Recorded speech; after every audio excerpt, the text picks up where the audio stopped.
So, hello everyone, welcome back to a lecture series on set theory.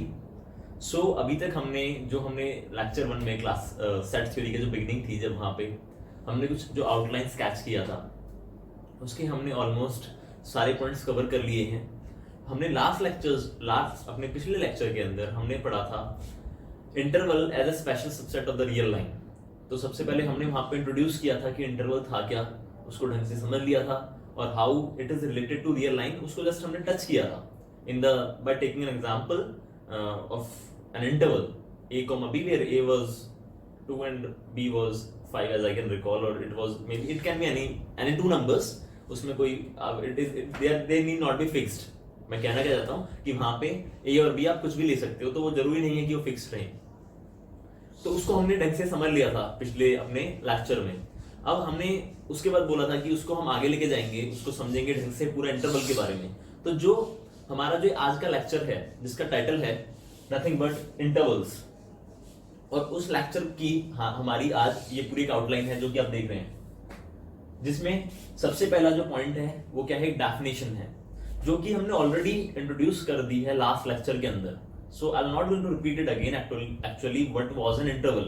If those who haven't watched our previous video, so what they can do first, they can refer to the previous video, and definitely a pop-up again will come into this video, which will refer you to that video. That is, आप वहां पे जाके easily पहले उस video को समझ लें ढंग से कि इंटरवल की डेफिनेशन क्या थी, और उसके बाद आप जो ये वाला लेक्चर है उसको देखेंगे तो आपको जो क्लैरिटी है, कंसेप्चुअल क्लैरिटी और अंडरस्टैंडिंग, मैथमेटिकल अंडरस्टैंडिंग, वो उसमें अच्छी हो जाएगी.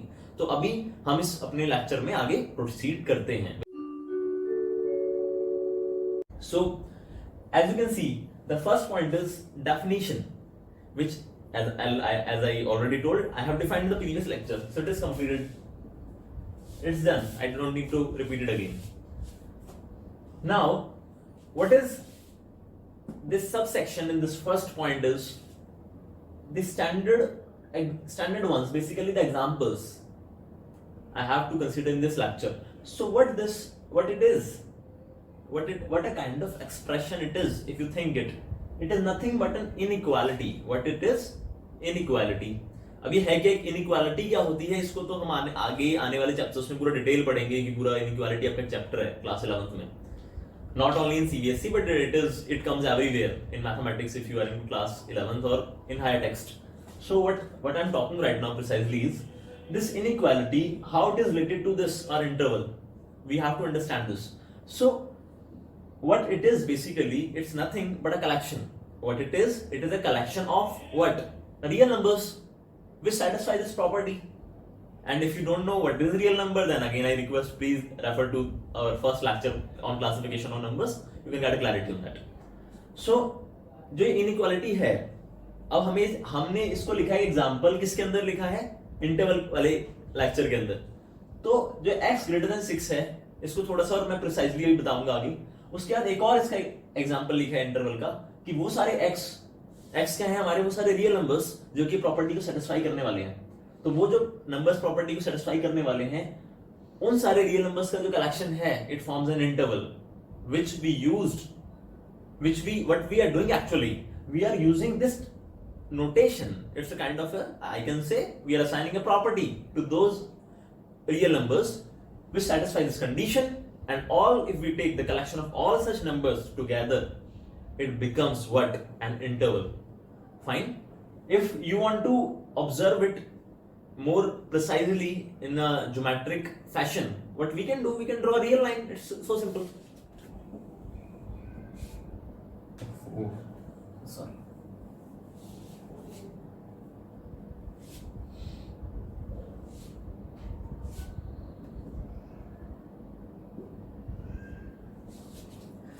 This is a real line.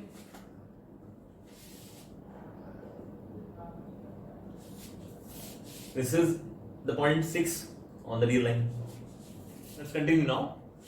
I have plotted this real number 6 over a real line, and we have already understood yesterday in the previous lecture basically कि what was real line. So अब यहाँ पे हमें ये numbers find करने हैं जो इस condition को satisfy करते हैं. These are nothing but all the real numbers which are greater than 6, of course. So geometrically how we can interpret this one, basically all those numbers which are greater than 6. This direction and this line, I have again used the symbol of ray. This is because its origin. If I say the ray line can be understood as union of two rays in both the direction, one from this direction, one from this direction, and because ray extend infinitely in one direction, so similarly this line goes forever in this direction. And if we take all the numbers which are greater than 6 in this particular direction, so basically what we are doing, we are collecting all those numbers which satisfy this property. Fine. So उन सारे numbers का अगर मैं collection ले लूंगा तो वो जो अब कलेक्शन बनेगा, it is again nothing but an interval. और उसको कैसे रिप्रेजेंट कर सकते हैं, एक तो इस तरीके से, एक ये पर, ये एक स्टैंडर्ड कन्वेंशन नहीं है. स्टैंडर्ड क्या है, जो हम लिखते हैं 6 से जा रहे हैं, 6 से बड़े वाले नंबर ले रहे हैं ना, मैं कॉमा लगाएंगे, कहां तक जा रहे हैं, किसकी तरफ अप्रोच करने की कोशिश कर रहे हैं, प्लस इंफिनिटी और सिंपली इंफिनिटी. ये हमने ये भी कल फिर से प्रीवियस लेक्चर में ऑलरेडी बहुत अच्छे से डिस्कस किया था. What this symbol infinity means, what it means basically, it means to denote the value which is very large in the context. Like कि हम कुछ सोचते हैं कि अरे कि ये बड़ी वैल्यू है, ये उससे भी बड़ी वैल्यू है. लाइक आप एक नंबर सोचोगे वो फाइनाइट है, बट ये क्या है, it stands towards like it's a very infinite big number. For the sake of understanding, I'm telling you, I'm not going that much in detail because the focus or concern right now of our lecture is interval. So I'm not focusing on exactly what the symbol is. You have to study. You can refer to the previous lecture to understand it, what the symbol was. Of course, it is not a real number, that I have already clarified. And I repeat it again that infinity is not a real number. What it is exactly? It is just a symbol. Infinity है क्या? Infinity real number नहीं होता. Infinity होता क्या है, एक symbol होता है एक बहुत बड़ी वैल्यू को रिप्रेजेंट करने के लिए. That's all. फाइन. सो अभी हमने यहां से जो ये ब्लू हाईलाइट करना स्टार्ट किया है, अब मैं इसको एक, क्योंकि मेरी तो लिमिटेशन है ना, मैं इसको कहां तक जा सकता हूं करते हुए, दिस शेडेड पार्ट. ये डायरेक्शन क्या शो कर रहा है कि सारे नंबर्स ले लो जो 6 से बड़े हैं इस डायरेक्शन में, मतलब ये शेड ऐसे चलता हुआ जा रहा है, रुक नहीं रहा. तो जब वो सारे नंबर्स में ले लूंगा तो एक इंटरवल बनेगा. क्योंकि इंटरवल की डेफिनेशन पे जाओ, क्या वो जो नंबर्स आएंगे वो जो हमने प्रीवियस डेफिनेशन पढ़ी थी उसको सेटिस्फाई करते हैं नहीं, जो दो कंडीशंस थी. अब मैं सारा कुछ अभी रिपीट नहीं करेंगे यहाँ पे कि वो क्या थी, refer to the previous lecture if it's not clear what an interval was. So यहाँ पे जो भी सारे नंबर्स आएंगे वो उन दोनों प्रॉपर्टीज को सेटिस्फाई करेंगे. और यहाँ पे जो हमारे ए और बी होंगे वो क्या होंगे, इसको समझना थोड़ा सा इंपॉर्टेंट है. कि जो पहला नंबर है वो 6, that is our a, and the second number towards which we are trying to approach, that is plus infinity और सिंपली इंफिनिटी. अगर कोई चीज पहले पॉजिटिव है तो उसके सामने प्लस लगाना जरूरी नहीं है.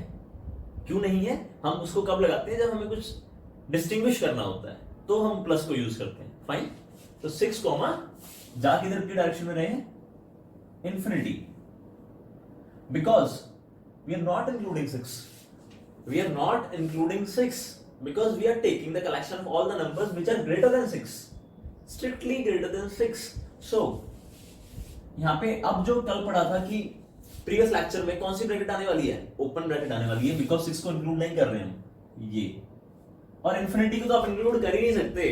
वो तो कुछ इंफिनिटी का सेंस क्या है कि आप कुछ इंक्लूड करना चाह रहे हो वो उससे भी बड़ा है, तो आप उसको बाउंड मतलब उसको रोक ही नहीं सकते आप कहीं भी. It don't have any threshold to stop. So again, without any confusion, which bracket we have to use is the open bracket. This one. अब जो ये बना, what is this exactly? Interval. What it is? Interval. Fine सारे numbers जो यहाँ पे represent करना चाह रहे थे हम, तो उसको हमने कैसे दिखाया, इस इंटरवल की हेल्प से. Fine, it's clear now. Now we have to move forward with this example. And I would say now, I'm not going to do it. You have to think over this, pause the video, sketch it, what exactly it is. Pause the video. Do it. Fine. So, अभी जब आप इसको sketch करोगे तो ये कैसा दिखेगा उसको थोड़ा समझने की कोशिश करते हैं. now I'm not going to explain, you have to understand it through your own understanding what exactly it is. -2 ले लो यार, यहाँ पे यार लेफ्ट साइड में आएगा ना 0 के डायरेक्शन, -2 हो गया। और 7 कहाँ पे आएगा, 7 यहाँ पे आएगा आगे 6 के। तो अब हमें वो सारे नंबर्स लेने हैं, वो सारे एक्स लेने हैं जो इस कंडीशन को सेटिस्फाई कर रहे हैं। बेसिकली इस जो ये इनइक्वालिटीज है, यहाँ पे दो चीज हो रही हैं अभी, इसमें हो क्या रहा है देखो, पहले इतने पार्ट को देखो, खाली इसको ऐसे लिख सकते हैं,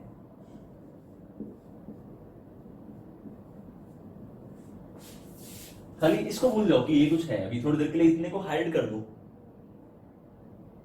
इस पे फोकस करो जहां पे अंडरलाइन किया हुआ है। तो उसको हम ऐसे रिप्रेजेंट कर सकते हैं ना, इसका मतलब क्या है कि all those x which are greater than equal to -2, या फिर वो सारे x जो -2 से बड़े हैं, तो उसको हमने ऐसे लिख दिया।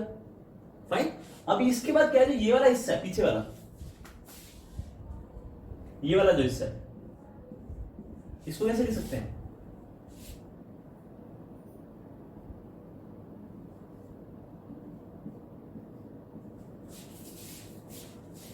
फाइन।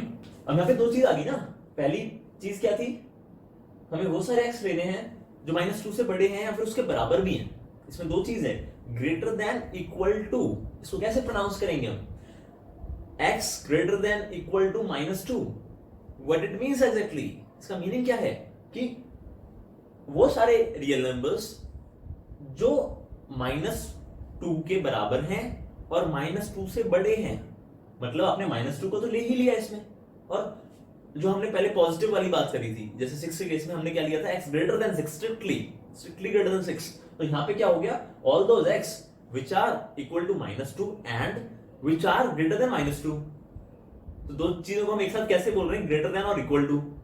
मींस जो ग्रेटर वाला पार्ट है वो स्ट्रिक्ट वाली कन्वेंशन है, और इक्वल टू वाला पार्ट क्या है, जो इक्वालिटी है। ये जो ये आप देख रहे हैं ग्रेटर देन के जो नीचे हम लगा रहे हैं ये notation, it is nothing but equal to, what it is, equal this, what it means basically this, equal to. Fine. So यहां पे वो सारे नंबर्स का आपको कलेक्शन लेना है जो इस कंडीशन को सेटिस्फाई करें। सिमिलरली आप वीडियो को पॉज करो और इसको समझो कि इसका क्या मीनिंग है। सिमिलरली इसका मीनिंग बहुत सिंपल सा है। क्या है इसका meaning, collection of all those x which are less than equal to 7। It's easy clear now। So हमें वो सारे नंबर लेने हैं जो -2 से तो बड़े हों। अब बड़े का सेंस क्या है, बड़े जब भी हम बोलेंगे कि कोई नंबर उससे बड़ा है तो मतलब आप राइट की डायरेक्शन में जा रहे हो, रियल लाइन पे किधर जा रहे हो, इस डायरेक्शन में मूव कर रहे हो आप। तो -2 तो आपने ले लिया और उससे बड़े नंबर भी सारे ले लिए। तो हमारी अब स्केचिंग जो शेडेड रीजन कौन सा है, ये वाला है ना। एक सेकंड, इसको पहले वाला अनशेड इसको हटा देते हैं ताकि कंफ्यूजन ना हो उसमें। ठीक है, अब इस पे हमने यहाँ पे रिप्रेजेंट कर दिया सपोज 7 को, और -2 को तो करना पड़ेगा क्योंकि इक्वल है। तो इस पे हम क्या करेंगे, अभी कि गोला लगाएंगे इसे -2 के ऊपर। यहाँ पे भी x की वैल्यू क्या है, लेस देन इक्वल टू 7 है, तो मतलब इक्वालिटी इसमें भी आ रही है।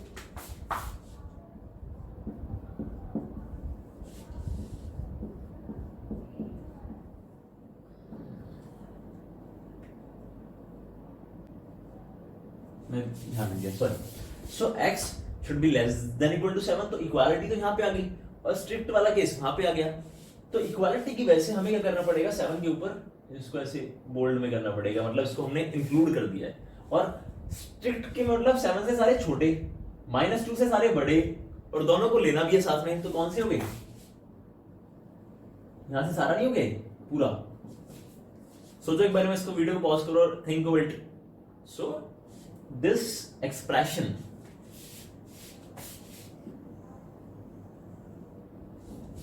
this whole expression is having this as its geometrical interpretation।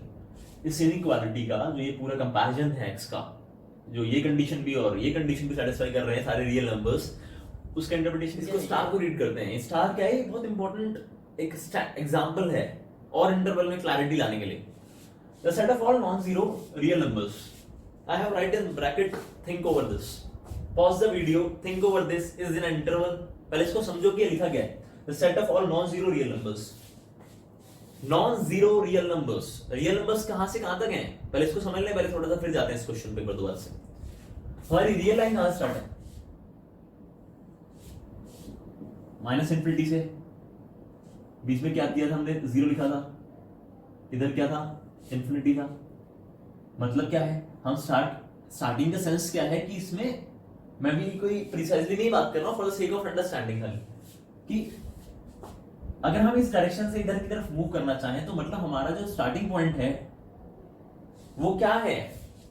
Pause the video and think over it. What will be the starting point? Starting even we cannot start. We are just making an sake of understanding. उसको इसलिए समझने के लिए starting point बोल रहा हूँ, and there is no, it is not fixed. When we go towards infinity, we go and go. We are going. We are not stopping ourselves. We are going in a similar fashion in this direction, and this length is totally infinite. It is going on. It is not finite. So similarly, if we think of in this direction, अगर हम इस direction में सोचें कि हम ऐसे इस direction में जा रहे हैं, तो हम किस साइड जा रहे हैं, जो सारे नेगेटिव नंबर्स हैं उनमें जाते चले जा रहे हैं, जीरो से बहुत दूर जाते जा रहे हैं, तो कहां जा रहे हैं हम, we are approaching towards minus infinity. So अगर उसको एक रेफरेंस पॉइंट ले दूं, फ्रेम ऑफ रेफरेंस में बात कर रहा हूं, just for the sake of understanding I am clarifying it again. तो माइनस इंफिनिटी क्या हो गया एक तरीके से, अगर उसको समझें, what will be it our starting point and what is the ending point, that is the infinity, just for the sake of understanding. I hope it's clear. हमने थोड़ा सा समझने की कोशिश करी कि माइनस इंफिनिटी क्या थे। तो जो ये यहाँ पे स्टार में हमने मार्क किया है, set of all non zero real numbers, ये एक बहुत ही एक स्टैंडर्ड एग्जांपल अभी हमने लेना पड़ेगा और इंटरवल्स में क्लैरिटी लाने के लिए।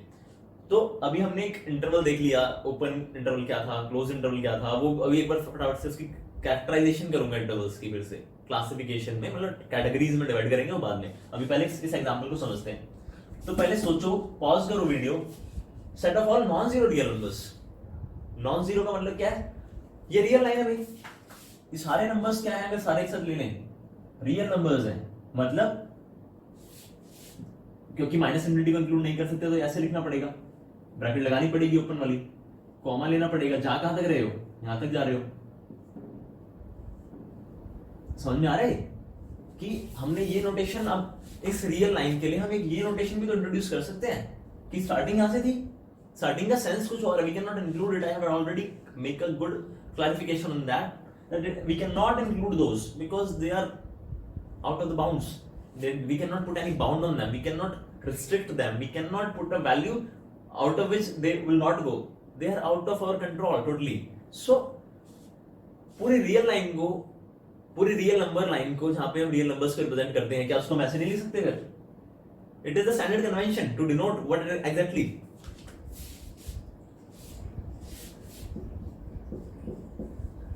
और हमारे जो रियल नंबर्स हैं उसके लिए हम एक ये भी नोटेशन यूज कर सकते हैं, फाइन।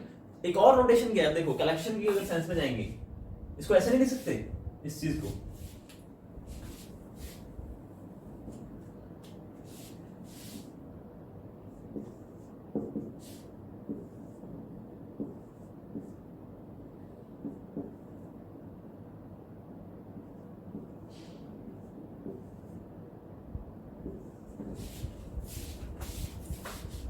फाइन। तो इसको हम एक सेट थ्योरेटिक नोटेशन में, जो हमारा रियल नंबर्स का कलेक्शन वाला सेट था, जो स्टैंडर्ड सेट है हमारे लिए फिलहाल के लिए, कौन सा सेट ऑफ कॉम्प्लेक्स नंबर्स आएगा थोड़ी देर बाद, अभी आने वाले चैप्टर्स के अंदर, उस पे नहीं जा रहे अभी यहाँ पे जो हमारा फोकस है वो खाली क्या है हमारे लिए सबसे बड़ा सेट जो हमें जो पता है अभी तक, वो क्या है हमारे लिए, रियल नंबर्स का सेट है। तो जो रियल नंबर्स का सेट है वो क्या है, कलेक्शन है वो सारे नंबर्स का जो इस प्रॉपर्टी को सेटिस्फाई करते हैं। अब ये सारे नंबर्स कहाँ लाई करते हैं, उस रियल लाइन पे, वो हमने ज्योमेट्रिकली देख लिया है। तो जो रियल नंबर लाइन थी उसकी एक और नोटेशन थी। तो समझ में आ रहा है अभी कि जो रियल नंबर्स हैं उसको हम एक डिफरेंट वे से कैसे रिप्रेजेंट कर सकते हैं। आई hope it's totally clear now. Sorry for the disturbance. We can continue now. Yeah. So it's clear, I guess, to quite much extent exactly what is a real line, how we can express it in terms of this interval notation, and again in this theoretic notation. I think it's clear now. Now we can come to this particular point which I marked in this star, the set of all non-zero real numbers. Now the question comes whether this set is an interval. You have to think, pause the video and think over this. The answer is no, this is not an interval. Why? Because if we go to the definition, that we have to choose first a and b, two numbers, which in our case are minus infinity and infinity. Between those two we have to arbitrarily, like हमें कोई भी दो number choose करने हैं, c and d. Of course c has to be greater than a, and a and b are the, and c and d are those 2 points.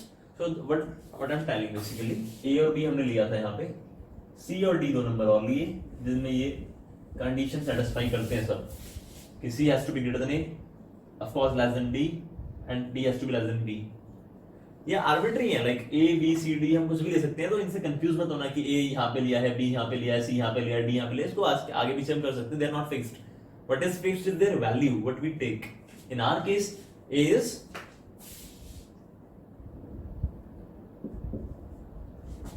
This is infinity. So अब इसमें दो बीच में numbers लेने हैं, सी और D. अगर suppose हम कुछ भी लेते हैं, मतलब रियल नंबर लाइन की बात हो रही है फिर से,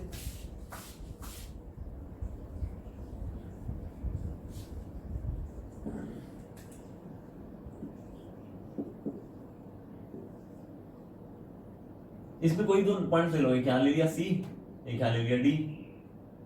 अब ये कह रहा है, जो पॉइंट हमने लिखा है इसका क्या मीनिंग है, set of all non zero real numbers. Non zero real numbers लेने हैं, मतलब जो रियल नंबर्स जो हैं उसमें जीरो इंक्लूड ही नहीं कर रहे. जो हमारा ये सेट है इसके अंदर जीरो नहीं है, जीरो इज नॉट प्रेजेंट. इसकी देखो ये नोटेशन है आर स्टार. इसको हायर टेक्स्ट में कैसे करते हैं, जब हम कोई कोर्स करेंगे suppose on abstract algebra, then this notation comes into picture. In 11th and 12th it is not, but I am talking up to the higher level. If someone know or have a knowledge of how this set is represented, then this is the standard convention to represent it. And but how we pronounce it, R star, and how it is defined basically, take all the real numbers, remove the zero, remove the singleton set 0, don't include the real number 0. So this is our R. We are taking the set difference of these two sets. One is a singleton set, one is this our standard set of real numbers, and what this difference is doing here right now, कि जो R है set of real numbers है, इसमें से हमने zero को हटा दिया. मतलब जो यहाँ पे एक जीरो होता था, it is not included right now. अब एक गैप आ गया, जो हमारी रियल नंबर लाइन है उसमें गैप आ चुका है. गैप का सेंस क्या है कि उसमें से हमने जीरो, अपने जो कलेक्शन ले रहे थे नंबर्स का, उसमें जीरो को रिमूव कर दिया है, जिसकी ये नोटेशन है. और ये सेट थ्योरेटिक नोटेशन है कि collection of those X which belongs to the set of real numbers of course, and this comma means and at the same time they satisfy, they has to be non zero. So कौन से real numbers होंगे जो इस property को satisfy करेंगे, zero को छोड़ के सारे कर देंगे. ऑफ कोर्स हमें नॉन जीरो चाहिए ना, तो जीरो को हटा दो. तो जीरो को हटा दिया इस लाइन से, तो अब जो ये पूरी लाइन थी वो तो एक इंटरवल थी, हमें पता है पहले से. तो जो अभी अब लाइन बनी है जीरो को हटाने के बाद, क्या इंटरवल है? No, the answer is no. Because जो कंडीशंस थी दो हमने इंटरवल के लिए पढ़ी थी डेफिनेशन में, उसकी जो सेकंड कंडीशन थी कि हम कोई भी दो सी और डी लें, तो उसके बीच में सारे नंबर्स को इंक्लूड करना पड़ेगा. तो यहाँ पे जो सी और डी है इसके बीच में जीरो आ रहा था, but because of the choice of our set, how we have collected, how we have collect our numbers, zero is not present. So it violates that second property in the sense that it does not satisfy that condition. So इसकी वजह से जो violation हो रही है second property की in the definition of interval, this statement in mathematical notation, this expression is not an interval. What it is not an interval. I hope it's clear now. So अभी हमने वो सारा पढ़ लिया है. स्टार जो हमारा पॉइंट था कि वो इंटरवल नहीं था, set of all non zero real numbers is not an interval. जो भी हमारे रियल नंबर्स हैं उसमें से हम जीरो को हटा दें तो वो इंटरवल नहीं होता. फाइन. अभी आगे मूव करते हैं लेक्चर में. अब हमने लिखा है ज्योमेट्रिकल इंटरप्रिटेशन. इसमें 3 पॉइंट्स में इंटरवल्स को डिवाइड किया हुआ है. मतलब इंटरवल्स की दो कैटेगरीज है basically. The first one is a finite interval and the second one is an infinite interval. So what this term finite and what this term finite and infinite means in context of interval is basically their length. What it is? Their length. अगर किसी interval की जो length है, अब length क्या होती है interval की वो समझ लेते हैं से। एक ए पॉइंट है हमारा, एक बी पॉइंट है, क्लोज लेते हैं और उनको इंक्लूड कर लेते हैं। इंक्लूड करेंगे इनको बोल्ड से रिप्रेजेंट करेंगे। अगर इंक्लूड नहीं करना तो ऐसे, मतलब खाली एक सर्कल बना देंगे ए बी। अब यहाँ पे देखो डिफरेंस है, इसको मैंने सर्कल को फिल किया है, यहाँ पे हॉलो है, हॉलो सर्कल है, खाली है। तो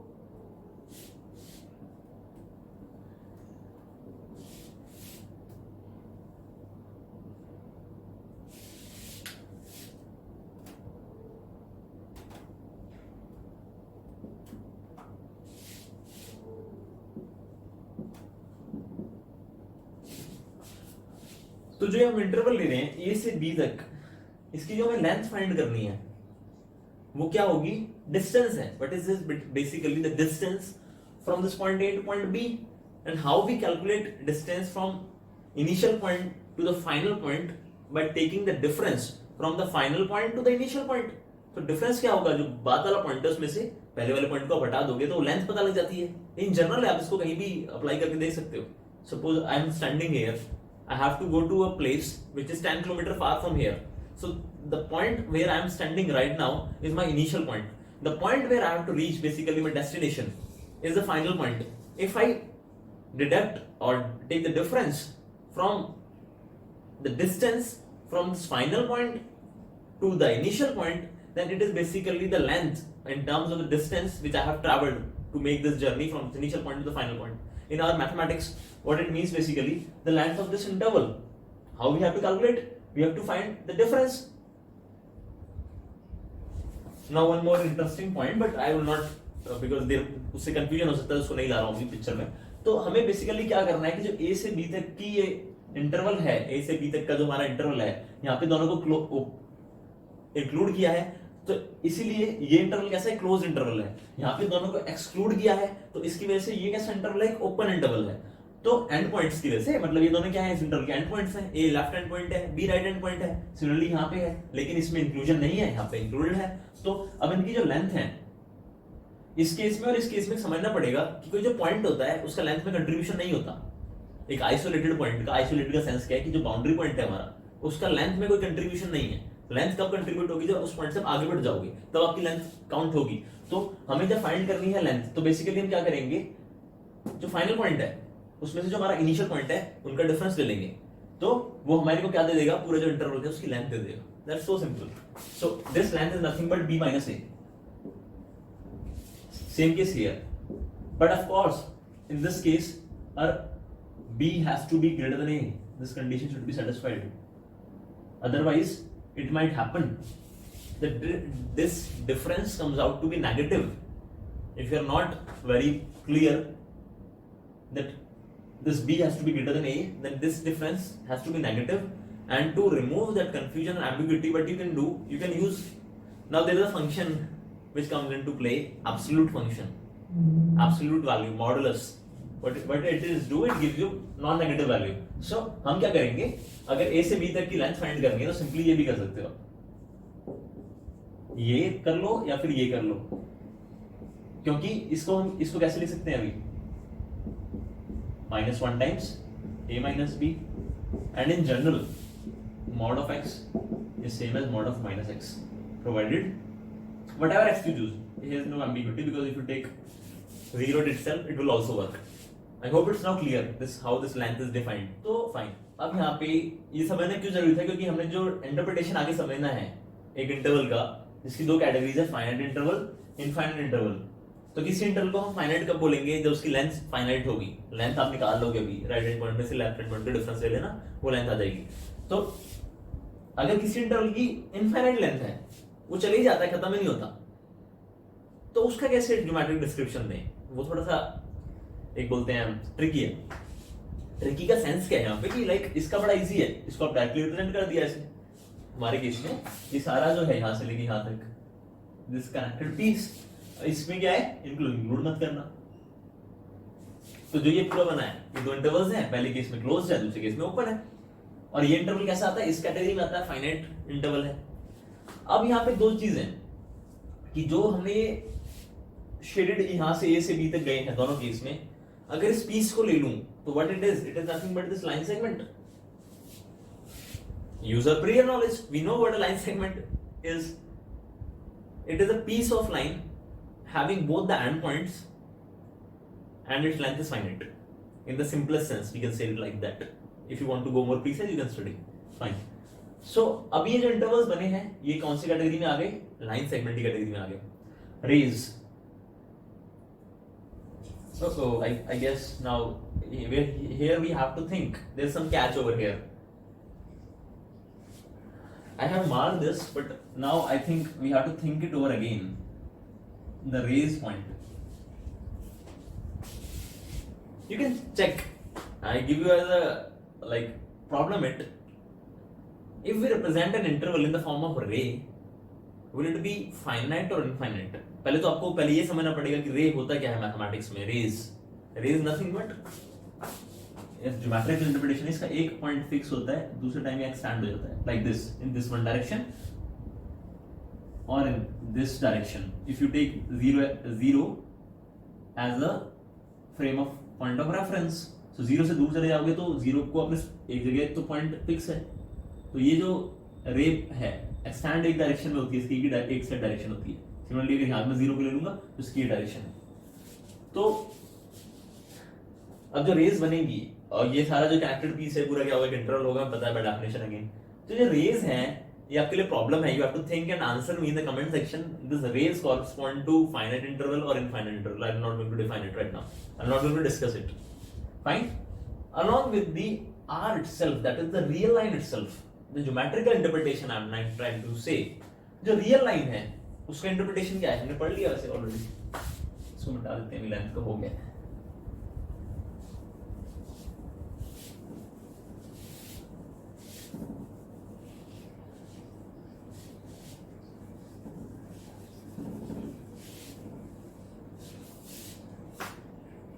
Along with the R itself, that is the real line, geometrical interpretation of an interval, if it is finite or infinite. I think there is also some problem here. I have to rub these arrows right now because I have identified it. So now you have to identify here was the problem. I am not going to tell you. So check yourself. These three categories of the intervals basically geometrically, first correspond to ray, second correspond to line segment, third correspond with the real line itself. Then which of them comes into this first category of finite interval and which of the remaining comes into this infinite interval?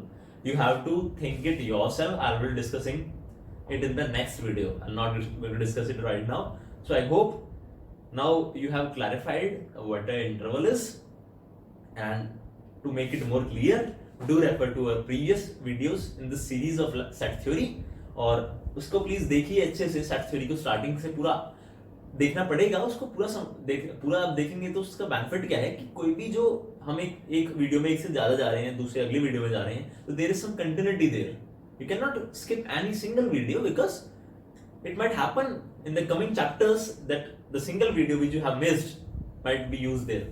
So I request you again, please do watch the videos, and if you have any problem, if you have any doubt, then do drop me a comment, and thank you so much for your time.